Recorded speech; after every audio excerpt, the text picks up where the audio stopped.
அனைவருக்கும் இறையருள் வணக்கம்.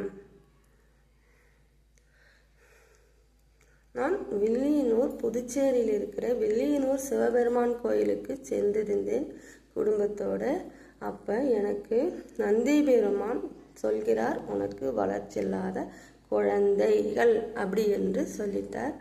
உள்ளே இருக்கிற சிவலிங்கமாக என் கண்ணுக்கு தெரியவில்லை, எனக்கு உருவமாக தான் என் கண்ணுக்கு தெரிந்து என்னிடம் சிரிக்கிறார். நந்தி பெருமான் வளர்ச்சியில்லாத குழந்தை என்று என்னிடம் சொல்லிவிட்டார். அடுத்த நொடியிலே, அடுத்த நிமிஷத்திலே உள்ள இருக்கிற சிவலிங்கம் என் கண்ணுக்கு உருவமாக தான் என் கண்ணுக்கு தெரிந்தார். அவரும் என்னை பார்த்து சிரிக்கிறார். இது உண்மையாலும் நடந்த விஷயம். இது நான் சும்மா சொல்வது கிடையாது.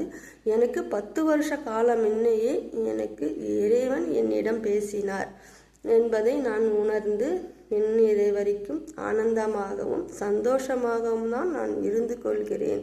எவ்வளோ துன்பங்கள் வந்தாலும் எனக்கு துன்பமாக தெரியாது. ஏன்னா எல்லாமே சிவபெருமான் எனக்கு புரிய வைத்திருக்கிறார். யாரெல்லாம் நம்ம சிவபெருமானை அவர் திருவடியை இணைத்து நம்ம இருக்கிறோமோ, அவர் சரணாகதி அடைந்து இருக்கும் பொழுது நம்மளுக்கு துன்பம் இல்லாமல் இருக்க இறைவன் நம்மளுக்கு வழிநடத்தி வைப்பார். இது அதே போல அவர் சொன்ன மாரி நந்தி பெருமான் உனக்கு வளர்ச்சி இல்லாத குழந்தை என்று சொன்னது போலவே எனக்கு அதே போல தான் எனக்கு உடல்நிலை சரியில்லாமல் ஆகிவிட்டது.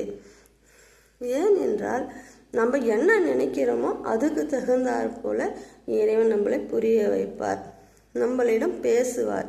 நம்ம தூய்மையாக இருக்கும் பொழுது நம்ம பேசவில்லை என்று நினைக்கிறதை விட அவருவே நம்மளிடம் வந்து பேசுவார். நம்மளுக்கு சந்தோஷமாகவும் நம்மளுக்கு இறைவன் நம்மளை பார்த்து கொள்வார்.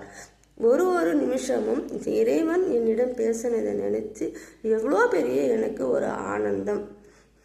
எல்லாரும் நம்ம இறைவனை நம்ம தூய்மையாக அவர் சரணாகதி அடைந்தால் நம்மளுக்கு இறைவன் ஒரு நாளும் துன்பம் இல்லாமல் வாழ்க்கையை வாழ வழிநடத்தி வைப்பார். எவ்வளோ துன்பங்கள் வந்தாலும் இந்த மனசுக்குள் ஏற்றுக்கொள்ளும் இறைவன் நம்மளை பார்த்து கொள்வார்.